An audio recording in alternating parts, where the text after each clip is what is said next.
Assalamualaikum warahmatullahi wabarakatuh. Bismillah, alhamdulillah, wassalamu ala rasulillah wa ala alihi wa ashabihi wa mawala ba'd. Ikhwani fillah, rahimani wa rahimakumullah. Sebelum daras kita mulai, sebelum kajian ini kita mulai insyaallah, perlu kita umumkan sebelumnya dan yang sudah disinggung di grup masing-masing bahwa program kita saat ini yang kita online-kan, yaitu kitab Mustalahul Hadits, itu adalah program sebagai kelanjutan kajian sebelumnya yang kita lakukan secara offline, yang langsung datang ke Mantabah untuk ngaji di Mantabah sebelumnya. Itu sebelum masa pandemi kemarin. Qadarullah masyafan insyaallah khair. Sekarang belum dimungkinkan untuk kita buka lagi yang offline-nya, sehingga saat ini sebagian materi kita online-kan. Sebagian materi kita online-kan. Termasuk Alfiyah Ibn Malik, termasuk Fiqh Syafi'i, termasuk Tajwid kitab As-Salsalah Syafi'i, termasuk Al-Waraqat yang sudah berjalan sebelum kitab Mustalahul Hadits yang saat ini kita bahas. Tentunya di jadwal-jadwal di hari-hari yang lainnya. Berhubung materi ini adalah materi sebagai kelanjutan dari pelajaran ataupun kajian offline sebelumnya, sehingga saat ini kitab Mustalahul Hadits yang kebetulan kita pakai adalah kitab Mustalahul Hadits yang ditulis oleh Syekh Ibnu Utsaimin rahimahullah sampai pertengahannya, ataupun mungkin belum sampai pertengahan, yaitu khususnya sampai bab at-tadlis, Langsung saja kita mulai insyaallah. Itu sekedar info tentang kitab yang kita pakai ataupun kegiatan yang kita jalankan saat ini. Pembahasan sebelumnya ya kawan sekalian, itu pembahasan untuk refresh materi yang lalu. Pembahasan tentang munqati'us sanad, termasuk hadis yang lemah, membuat suatu hadis yang menjadikan suatu hadis itu tidak bisa diterima, ataupun menjadikan suatu hadis itu lemah. Sebelumnya dibahas ada empat sebab. Di antaranya adalah mursal, yaitu saat ada suatu hadis misalkan diriwayatkan oleh seorang tabi'in. Kita pelan insyaallah. Semoga teman-teman yang baru pertama kali ini mengikuti kajian Mustalahul Hadits, semoga bisa menangkapnya insyaallah. Untuk teman-teman yang sudah terbiasa ataupun sudah sering mendengar tentang kajian Mustalahul Hadits, semoga bisa menguatkan lagi, merefresh lagi memori yang sebelumnya pernah mereka pahami. Dalam sistem periwayatan,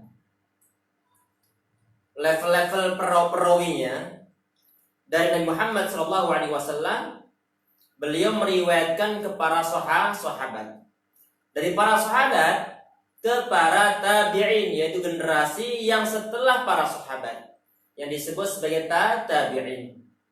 Artinya, saat ada seorang tabi'in, dia itu meriwayatkan suatu hadis, mau tidak mau dia itu meriwayatkan hadisnya melalui jalur para sahabat ridwanullahi alaihim.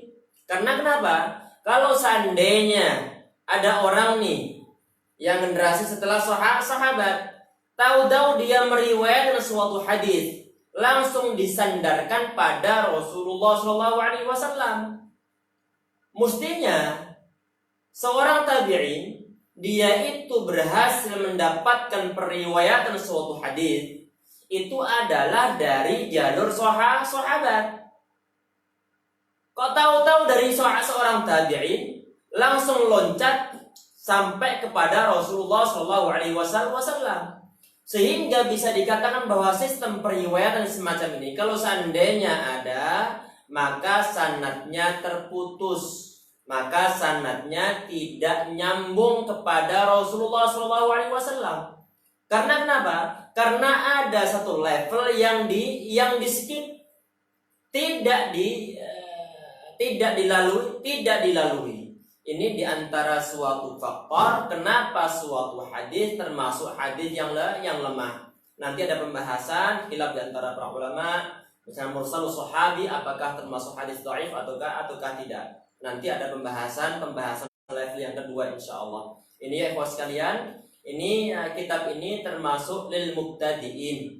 Termasuk kitab mustalahul hadis, diperuntukkan untuk kalangan-kalangan pemula, untuk kalangan-kalangan pemula.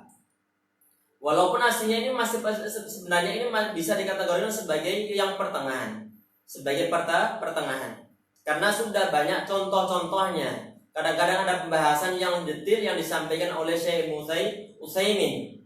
Tapi berhubung sebelumnya sudah pernah kita bahas kitab Mustalahul Hadis dari level yang benar-benar pemula.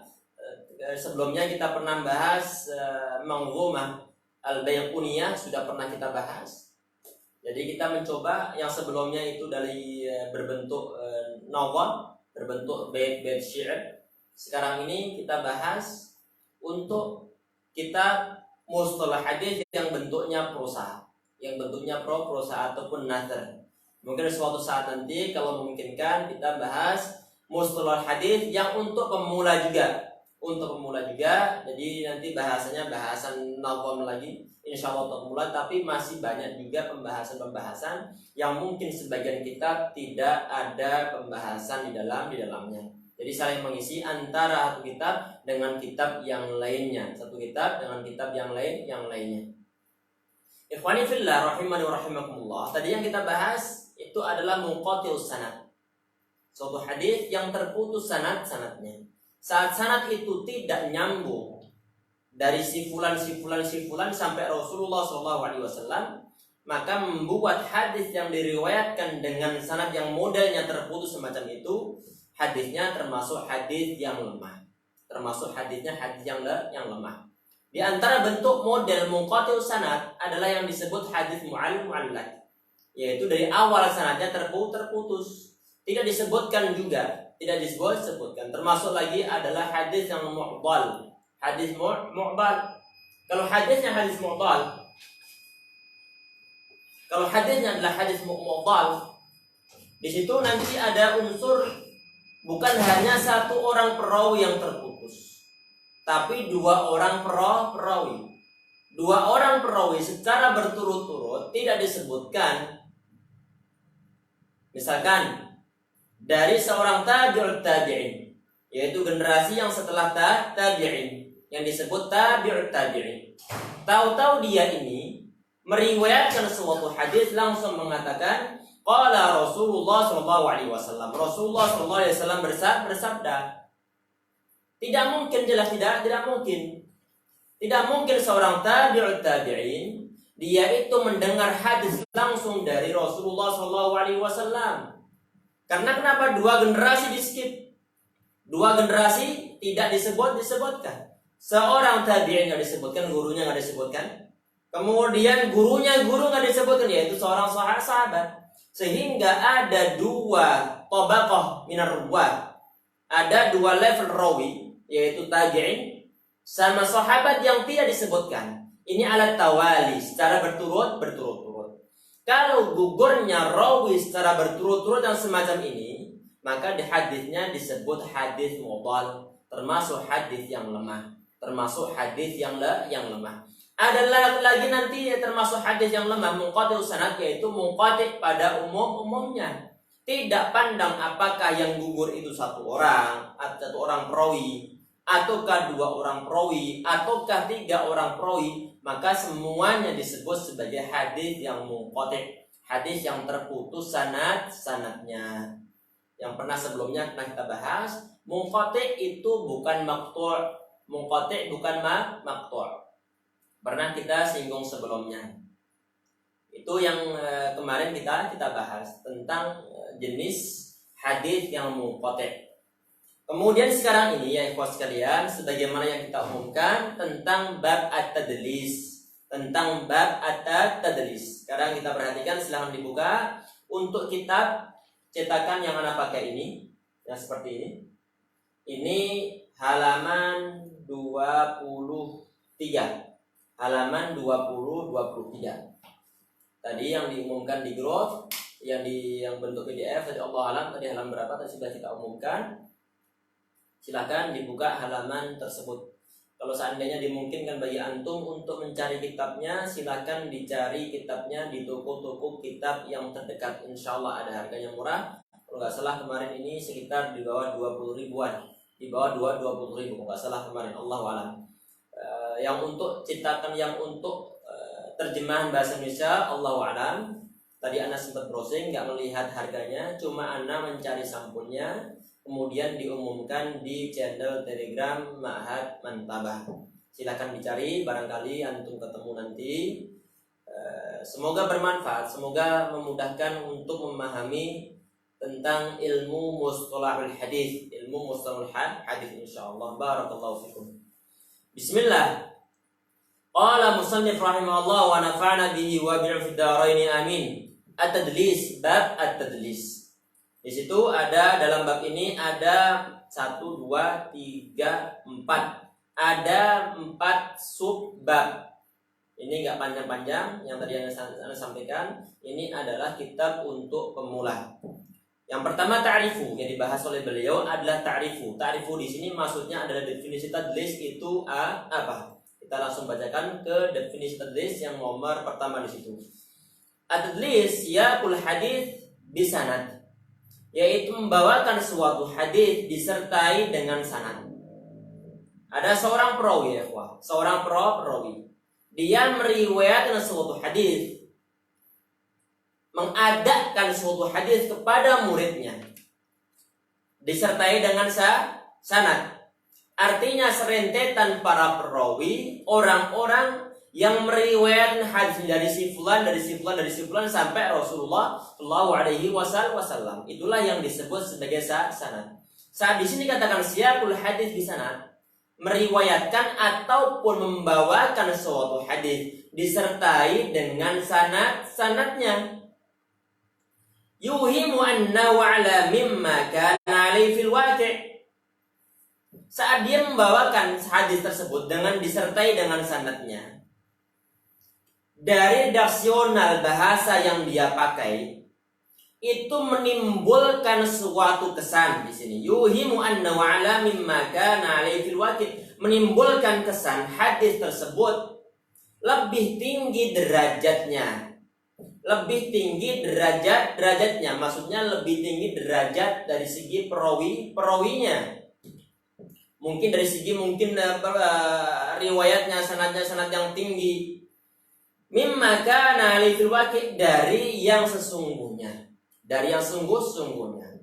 Saat seorang perawi dia itu meriwayatkan suatu hadis dengan menggunakan suatu bahasa, saat dia menyampaikan dengan bahasa tersebut, nanti orang yang mendengarkan ada timbul suatu kesan atau penilaian bahwa orang ini, perawi ini, hadisnya, periwayatannya, sanadnya sanad yang tinggi. Padahal sebenarnya sanadnya tidak tinggi. Ini yang disebut sebagai tadlis. Kita perhatikan sekarang pembahasan yang kedua. Nanti insya Allah akan jelas saat disebutkan contoh-contohnya. Perhatikan yang kedua, wa yanqasimu ila qismain. Berarti ini sudah masuk dalam pembahasan pembagian dari tadlis. Walaupun di sini nanti ada khilaf di antara para ulama pembagian tentang tadlis. Di sini disebut oleh beliau ada 2 macam tadlis saja. Walaupun sebagian ulama lain membagi menjadi 3, ada yang membagi menjadi 4, ada yang bagi menjadi 5. Di sini disebut oleh beliau hanya ada 2. Ini untuk pemula. Kalau seandainya Syekh Utsaimin rahimahullah beliau punya kitab yang lainnya, Allahu a'lam, ana belum tahu apakah beliau menuliskan kitab yang levelnya di atas yang beliau tulis ini ataukah tidak, Allahu a'lam. Kalau seandainya beliau menuliskan suatu kitab mustalahul hadis yang levelnya berada di level kitab ini, berada di atas level kitab ini, niscaya pembahasannya akan dibuat panjang lebar. Artinya pembagian tadlis yang beliau disebutkan cuma 2, mungkin saat beliau menuliskan lebih tinggi lagi level kitab ushul hadisnya, niscaya beliau akan menambahi tidak hanya ada 2 saja. Di sini hanya ada dua saja, yaitu yang disebut oleh beliau tadlisul isnad sama tadlisul syuyukh. Isnad sama syuyukh. Nanti insyaallah dibahas satu persatu. Ada yang ulama yang lainnya menambahkan tadlisul taswiyah. Ada yang menambahkan lagi tadlisul ataf. Ada yang menambahkan lagi tadlisul sukut. Kapan-kapan insyaallah akan kita bahas. Kita fokuskan dulu untuk 2 pembahasan ini yang disebutkan oleh Syekh Ibnu Utsaimin rahimahullah. Perhatikan, tadlisul isnad ini pembagian yang pertama. Tadlisul isnad itu yang bagaimana di sini kata beliau, ayyarwiya amman laqiyahu. Seorang perawi saat dia meriwayatkan suatu hadis, amman laqiyahu ma lam yasma'hu min qawlihi. Saat seorang perawi dia itu meriwayatkan sesuatu yang tidak pernah didengar dari orang yang ditemuinya. Perhatikan, kalau seorang perawi dia itu meriwayatkan suatu hal ataupun suatu hadis, tetapi hadis tersebut pada hakikatnya tidak pernah dia dengarkan dari orang yang dia jumpai. Tidak pernah meriwayatkan, tidak pernah mendengarnya. Misalkan pada zaman kita saat ini. Ada seorang muhaddits misalnya. Ada seorang ulama. Misalkan saja ulama ini dia ahli hadis. Sezaman dengan anak ataupun sezaman dengan antum belum pernah bertemu dengan ulama tersebut. Belum pernah bertemu dengan ulama tersebut. Tetapi antum meriwayatkan ataupun menggunakan suatu redaksional bahasa penyampaian yang mengesankan bahwa antum ini ataupun anak ini pernah mendengar secara langsung kepada ulama tersebut dari segi periwayatannya. Padahal aslinya tidak. Padahal aslinya anak tidak mendengar langsung dari si fulan, dari ulama tersebut, dari perawi tersebut, tidak mendengar secara langsung. Tetapi saat anak menyampaikan suatu hadis, meriwayatkan suatu hadis kepada murid anak mengatakan qala fulan, qala ulama fulan. Maka kesannya yang timbul ataupun didengar oleh orang yang meriwayatkan hadis dari anak tersebut, dia akan timbul suatu kesan, oh ini si Ustadz Fulan, dia mendengar langsung dari gurunya. Padahal gak pernah mendengarnya. Padahal tidak pernah mendengarnya. Yang semacam ini disebut sebagai tadlisul isnad. Kita bacakan yang disampaikan oleh beliau. Ayyarwiya amman laqiyahu ma lam yasma'hu min qawlihi. Kalau seorang perawi dia itu meriwayatkan suatu hadis dari orang yang tidak pernah dia dengar perkataannya. Au yarahu min fi'lihi, ataupun tidak pernah dia lihat dari perbuatan perawi tersebut. Perkataannya tidak pernah dia dengar. Perbuatan ataupun tingkah lakunya tidak pernah dia lihat secara langsung. Bilafdhin yuhimu annahu sami'ahu. Perawi ini yang meriwayatkan hadis ini, dia meriwayatkannya dengan menggunakan suatu bahasa ataupun suatu lafaz yang memberikan kesan bahwa perawi tersebut mendengar secara langsung dari gurunya ataupun dari perawi sebelumnya, padahal dia tidak pernah mendengarnya. Aura'ahu, ataupun tidak pernah melihatnya, tidak pernah mendengar, tidak pernah melihat, Tapi tahu-tahu saat dia meriwayatkan suatu hadis, dia menggunakan redaksional lafaz qala. Qala artinya berkata. Saat dia meriwayatkan suatu hadis dengan menggunakan redaksional kata qala, artinya berkata ini, maka kesannya bahwa anak ini, misalkan anak meriwayatkan suatu hadis, maka kesannya anak ini mendengar langsung dari si fulan, atau melihat perbuatannya saat menceritakan tentang suatu perbuatan. Padahal ana tidak pernah mendengarnya, ana tidak pernah melihatnya. Itu adalah kesan yang timbul dari lafaz qala. Ataupun begini misalnya, saat seorang presiden dia mengumumkan suatu hal. Ana tidak pernah melihat TV misalnya, di rumah nggak ada TV, dan tidak membaca berita-berita di internet, tidak melihat, tidak mendengar YouTube dari YouTube. Tapi Ana mendengar dari orang lain. Saat Ana bercerita ke si fulan, ke orang lain, Ana mengatakan presiden bilang begini. Presiden bilang begini. Maka kesan yang timbul dari orang yang Ana ceritain ini, kesan yang timbul bahwa Ana mendengar langsung dari pidato presiden, mendengar langsung, melihat langsung dari YouTube misalnya, bukan dari orang lain. Padahal sebenarnya Ana mendengarkan info yang disampaikan oleh presiden tersebut itu dari sumber lainnya, sumber lain yang mungkin dia mendengar secara langsung saat presiden berbicara. Ini secara takriban lil fahmi, untuk mendekatkan pemahaman tentang kasus ataupun tentang pembahasan yang saat ini kita bahas. Kita baca sekarang ini. Mislu qala.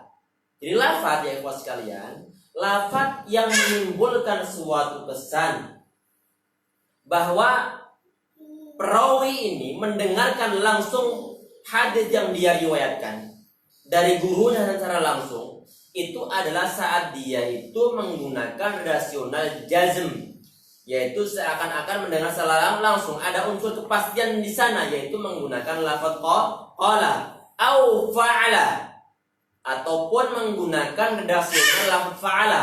Fa'ala artinya telah berbuat, au an fulan, ataupun dia itu menggunakan redaksional lafaz an fulan. An fulan artinya adalah dari si fulan, dari si fulan. Misalkan begini, saat kemarin masa-masa pandemi, masjid ditutup total. Kemudian sekitar tanggal 20 misalnya, tanggal 20 April, 20 Mei lah misalnya. Tanggal 20 Mei ada berita bahwa masjid dibuka secara normal lagi. Ana mendapatkan berita ini tidak secara langsung dari DKM-nya, dari ketua DKM, tidak. Tetapi Ana mendapatkan dari orang lain. Saat Ana ditanya saat Ana bercerita ke orang lain, saat Ana bercerita ke anak Ana. Anak-anak bilang begini, Bi, infonya dari mana? Ana jawab, dari ketua DKM. Dari ketua DKM an fulan, maksudnya dari ketua DKM. Kesannya yang timbul, yang didengarkan oleh anak-anak, akan ada pemahaman bahwa Ana dapat info langsung dari ketua DKM. Padahal Ana nggak mendengarkannya, tapi Ana mendengarkan dari berita orang lain, mungkin anak buahnya, mungkin sekretarisnya, mungkin jamaah biasa yang mendengar dari ketua DKM. Ini tadlis yang macam ini disebut sebagai tadlisul isnad. Au anna fulanan qala, ataupun dia menggunakan redaksional anna fulanan qala, sesungguhnya sebuah dia berkata. Tadi contohnya bisa dikembangkan. Au fa'ala, ataupun anna fulanan fa'ala, sesungguhnya si fulan dia berbuat, dia telah berbuat. sesungguhnya si fulan annahu qala, dia telah berkata. Wa nahwi dzalika, ataupun contoh-contoh yang lainnya. Ya ikhwas sekalian, perawi yang meriwayatkan hadis, kemudian dia terindikasi tadlisul isnad, dia itu tidak terang-terangan melakukan suatu kebohongan. Dia nggak bohong aslinya. Dari segi redaksionalnya, saat dia mengatakan qala fulan, qala fulan, misalkan tadi itu qala Rois ataupun qala ketua DKM misalnya. Ketua DKM dia berkata. Ketua DKM beliau berkata bahwa tanggal 20 masjid akan dibuka. Saat Anda mengatakan ketua DKM berkata tanggal 20 dibuka, dan ketua DKM memang benar-benar dia membuka masjidnya tanggal 20. Anda nggak bohong. Anda nggak bohong. Memang ketua DKM bilang begitu. Dan Anda tidak mengatakan, Anda mendengarnya langsung. Jelas ya ikhwah? Jadi tadlisul isnad di sini ini, perawinya tidak terang-terangan mengatakan haddatsani ataupun qala li. Jadi perawinya dia tidak mengatakan bahwa ataupun sami'tu. Dia tidak mengatakan ana mendengar si fulan berkata. Kalau dia mengatakan ana mendengar si fulan berkata, padahal dia nggak mendengar langsung, ini baru bohong. Jelas ya, Pak sekalian? Ini masalah biasanya sebagian perawi yang terindikasi tentang tadlisul isnad, dia tidak terang-terangan menggunakan redaksional bahasa kata sami'tu, ataupun aku mendengarnya, ataupun haddatsani, tidak menggunakan redaksional tersebut. Tetapi dia itu mengucapkan kata qala, mengucapkan ataupun menggunakan redaksional kata qala. Tadlis di sini ya ikhwas sekalian, ini pun kadang-kadang terjadi untuk orang-orang para perawi yang hidup semasa, tidak pernah bertemu satu masa. Misalkan di Jawa Timur, ini untuk mendekatkan pemahaman ya ikhwah. Di Jawa Timur pada zaman dahulu misalnya, anak hidup pada zaman dahulu misalkan, anak seorang perawi hadis. Dan di Jawa Timur ada ulama besar perawi hadis juga hidup satu masa dengan anak. Anak nggak pernah bertemu dengan perawi tersebut, tapi hidup satu masa. Tapi anak langsung mengatakan qala fulan, qala fulan, padahal anak nggak pernah mendengar langsung dari ulama tersebut walaupun satu masa. Ini juga termasuk tadlisul isnad.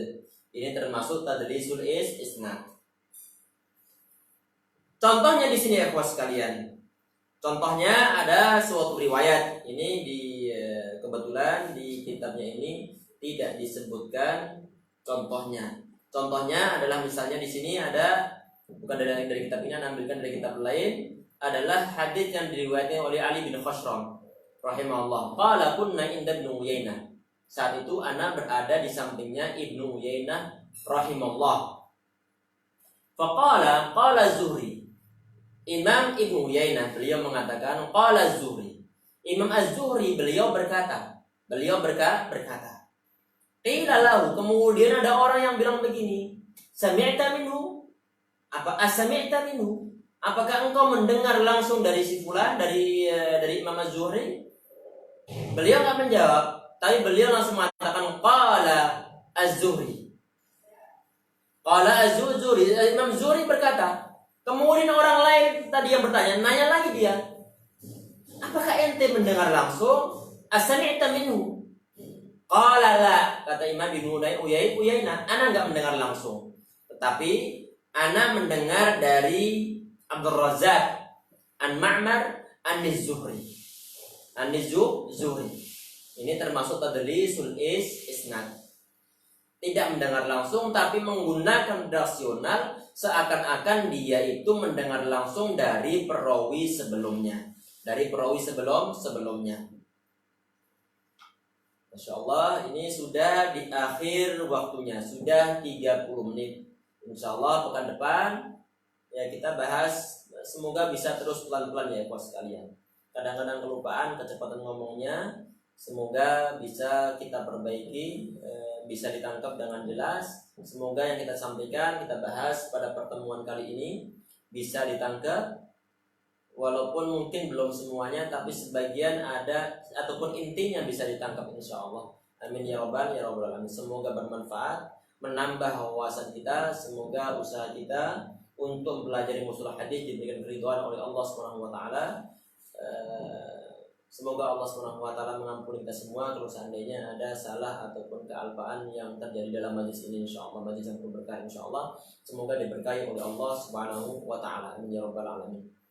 Pekan depan insyaallah kita lanjutkan lagi pembahasannya ini. Allah alam nanti apakah jadwal aslinya ini ada 2 jadwal ya sekalian. Yang pertama adalah kajian uraian ayat, jadi dibahas dari tajwidnya, dari segi tajwidnya, dibahas dari segi ilmu alatnya, dibahas dari segi tata bahasanya, dibahas dari segi kosakatanya, dibahas dari segi penafsirannya, asbabun nuzulnya. Ini jadwal sebelumnya. Allah alam nanti insya Allah kita pikirkan lagi, kita pertimbangkan apakah akan dibuat selang-seling, yaitu pekan ini untuk kajian mustalah hadis, pekan depan kajian urai ayat, pekan depannya lagi mustalah hadis lagi, pekan depannya lagi urai ayat lagi. Ataukah nanti akan kita buat semua untuk kita bahas ini untuk 4 kali pertemuan setiap pekan jam 8 sampai jam setengah 9. Kemudian setengah 9-nya sampai jam 9 dibuat kajian urai ayat. Tapi sampai saat ini kajian urai ayat belum kita mulai lagi ya. Kalau seandainya kebetulan ada teman-teman yang ikut sebelumnya program kajian urai ayat. Semoga Allah Subhanahu wa taala memberikan jalan keluar yang terbaik insyaallah. Kita tutup dan doa kafaratul majlis. Subhanakallah bihamdika asyhadu an la ilaha illa anta astaghfiruka wa atubu ilaik. Wassalamualaikum warahmatullahi wabarakatuh.